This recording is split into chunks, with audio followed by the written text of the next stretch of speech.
Y así pues eran las conversaciones con Germán, sinceras, directas, y en este recorrido para llegar a hacer una selección de temas, pues ha sido un trabajo poderoso del fin de semana, porque son tantas cosas en las que trabajó Germán Vargas Lleras. Hemos escuchado hasta ahora 15 abrebocas de 15 entrevistas. Son 150 entrevistas de todos los temas. Y mientras que se escuchan, pues por supuesto nos aborda una profunda tristeza, quienes compartimos con él sus inicios, sus luchas y por supuesto momentos difíciles. Quiero presentarle las condolencias a su hermano que estuvo con él hasta el último instante, con muchísima discreción, manejando un tema tan difícil, tan doloroso, porque a pesar de tener anticipado el final, pues todos lo suponíamos por la gravedad de lo que estaba enfrentando. Cuando llega la noticia, todo se derrumba y aparecen todos estos recuerdos. Saludo a Enrique Vargas Lleras, su hermano, tal vez con José Antonio, con su padre, las 4 personas más unidas alrededor de una familia. Don Enrique, gracias por atendernos y de todo corazón le presento mi saludo. Cordial saludo, Julio, para usted, la mesa de trabajo, y le agradezco sus manifestaciones, sus expresiones para Germán y para la familia. Don Enrique, comenzamos a trabajar juntos en las épocas de Luis Carlos Galán con Juan Lozano, y ahí se veía el talante de él, las ganas de trabajar por la gente. Y todo este inventario que hemos presentado desde temprano de sus ejecutorias hablan por sí solos. No es que a uno le guste, o que sea amigo, o que le caiga bien, o que le caiga mal. Ahí quedan una cantidad de túneles, puentes, carreteras, casas y sobre todo un plan de gobierno. Un plan de gobierno que él tenía perfectamente elaborado, porque quería ser presidente tarde o temprano. Ese plan de gobierno, doctor Vargas Lleras, cobra más fuerza que nunca, porque ese plan de gobierno puede ser una ruta para que quien gane utilice lo que le guste, lo que había soñado Vargas Lleras para los colombianos. ¿Qué va a pasar con ese plan de gobierno, doctor Enrique? Julio, es cierto, Germán en su última campaña durante varios años, a través de los grupos de trabajo, grupos de estudio, construyó una plataforma para gobernar a Colombia. Ahí queda ese trabajo, ahí queda ese legado. Se vuelve de dominio público.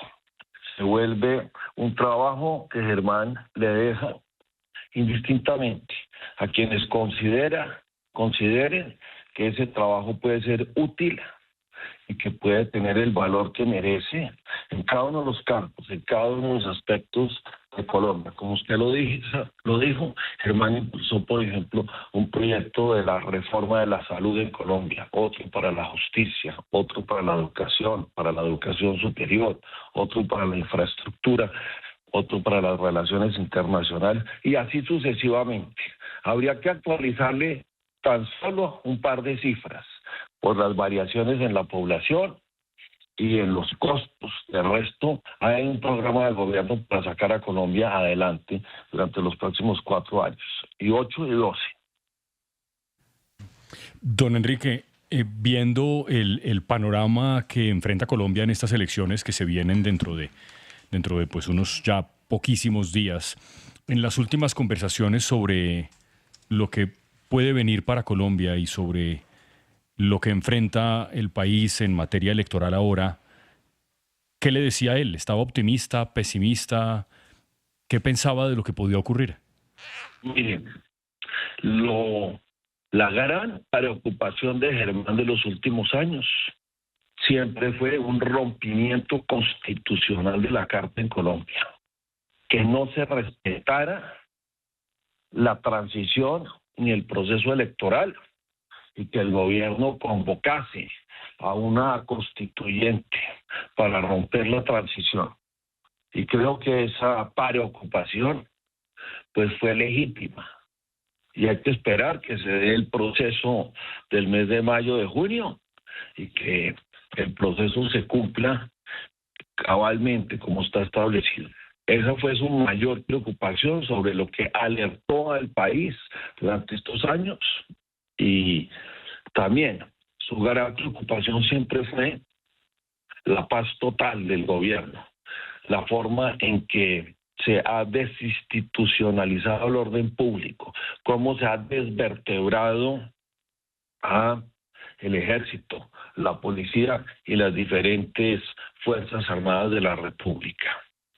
Recordarán ustedes la lucha que Germán dio durante estos años como parlamentario, por ejemplo, fue quien restableció y lideró el proceso de la extradición en Colombia, el proceso de la ley de la extinción de bienes, el estatuto anticorrupción, la ley de orden público y así sucesivamente, defendiendo el país, tratando de darle una legislación que por poco le cuesta la vida.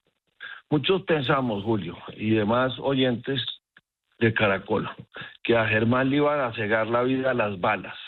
La lucha que dio contra las FARC, contra los paramilitares, contra los grupos delincuenciales, contra todos los carteles del narcotráfico, por haberse atrevido a desafiarlos con el proceso de extradición. Recordarán ustedes la frase de Pablo Escobar, que prefería una tumba en Colombia a ser extraditado. Y Germán se enfrentó a ellos, como también se enfrentó en el famoso debate del Caguán, donde le mostró a Colombia desde el Congreso de la República cómo el proceso de paz era un fracaso, cómo se había en los departamentos y municipios donde se había hecho el despeje, se había convertido en tierra de nadie. Y en ese momento el país abrió los ojos, se dio cuenta que ese proceso de paz también había sido un fracaso. Y ese era Germán, sin cálculos, sin obtener nada distinto que trazarle un camino recto y honesto a Colombia y tratar desde luego siempre de acertar en sus decisiones. Que pudo haber cometido algún error es factible porque era humano, porque era un ser limpio, transparente.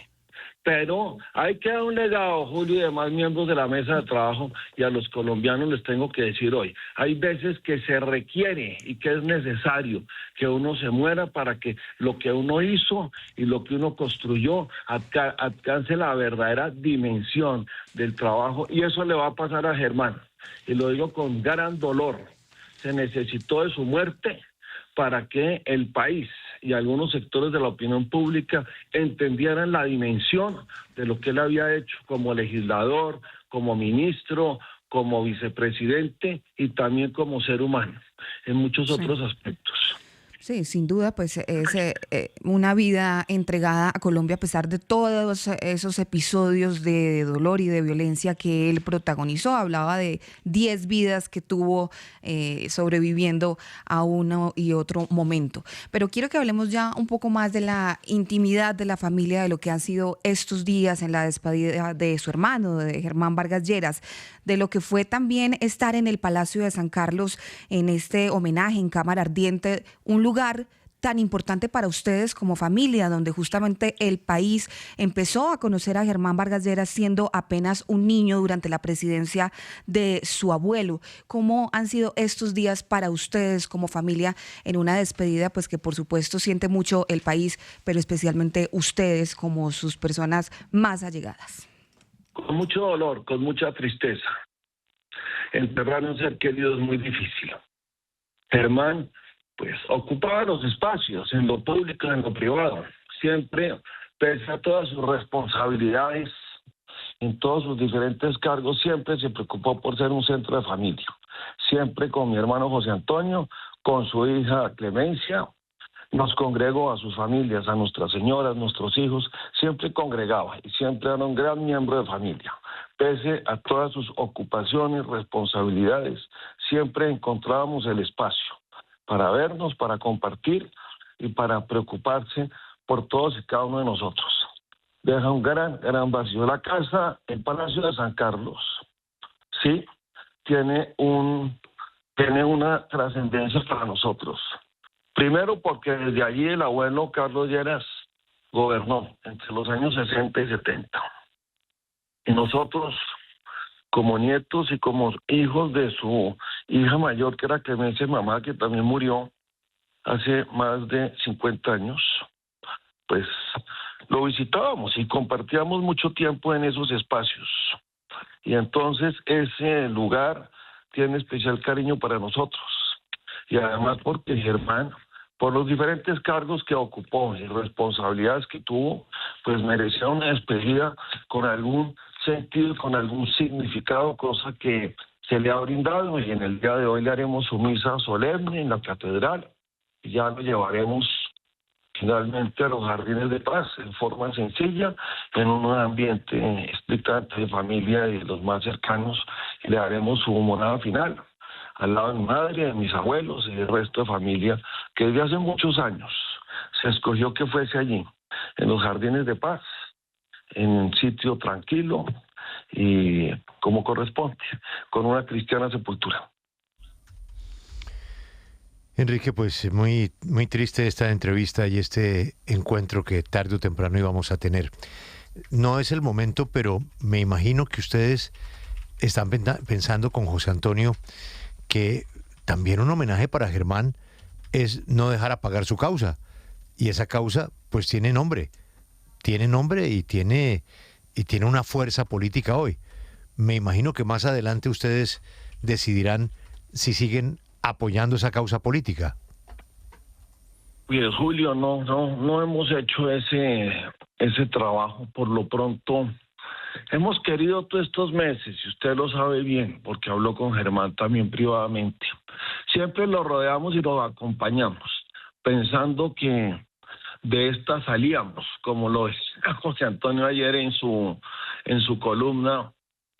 Pensamos que esta podría ser también otra de esos obstáculos que se nos habían presentado en la vida, como muchas otras circunstancias, el libro bomba, el atentado de Caracol, el famoso helicóptero de Sandoval, que por poco queda clavado en alguna de esas casas de ese municipio donde casi los vientos y el rotor de cola del helicóptero lo matan. Los miles de atentados que tuvimos, el famoso atentado de la Plaza de Toros con más de 400 kilos, las bombas que a diario se descubrían en muchos sitios. Y dijimos, bueno, este es un obstáculo más. Hace 10 años, recordarán ustedes, cuando siendo Germán vicepresidente, tuvo ese primer percance en la ciudad de Bucaramanga, del cual habíamos salido. Y en esta oportunidad, cuando se presentó el año pasado nuevamente un síntoma que no tiene nada que ver con eso, era otra cosa distinta. Pensamos que era otro obstáculo. Y dimos esa pelea, lo acompañamos con toda la familia, con José Antonio, con Clemencia, y en mi caso con mi señora y mis hijas, varias veces en Houston, fuimos a sus tratamientos, sus cirugías, y pensábamos que todo iba bien.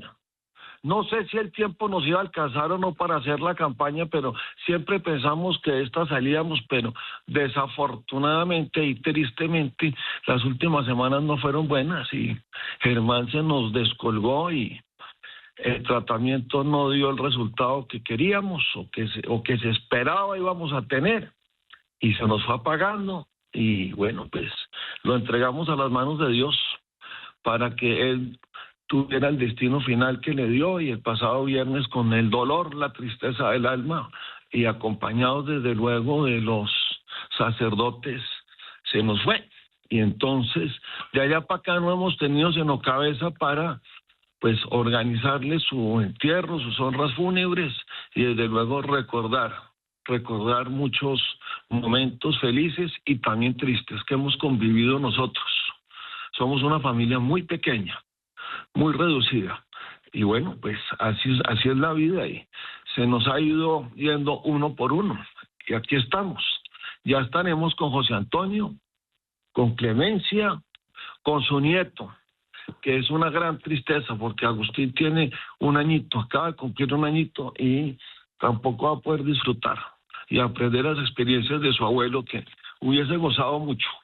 enseñándole muchas cosas, muchas picardías, pero bueno, aquí estaremos, Julio, para ver qué nos depara el destino y qué podremos hacer. Ese ejemplo de Germán, que era un guerrero, lo practicaba en todas sus actividades de vida, y ese es un ejemplo. Esa es una lección que nos queda a todos. Déjenme, le hago una última diferenciación. Cuando José Antonio titulaba ayer en su artículo El guerrero, eso era Germán, un guerrero. Todas eran guerras y batallas de vida, de salud, de la política, de la construcción de escenarios. No era un gladiador, Germán era un guerrero. Recordará usted que los gladiadores lo que eran unos prisioneros y esclavos, que los metían en las arenas en los circos romanos era para distraer. No, lo que era Germán era un verdadero guerrero, y así lo queremos recordar y así nos lo llevaremos en el corazón. Y bueno, pues eso es lo que nos queda. Ya habrá tiempo más adelante para seguir exaltando la obra de Germán, seguir recordando momentos importantes de su vida, y a ustedes serán grandes difusores de lo que él hizo, y les agradezco mucho siempre sus palabras para con Germán y para con la familia. Enrique, un abrazo y un saludo a José Antonio y a Clemencia y a Agustín. Han sido compañía de él durante este terrible final de su existencia. Siempre lo recordaré. Gracias, Enrique. Muchas gracias, que estén bien y gracias a toda la mesa de trabajo.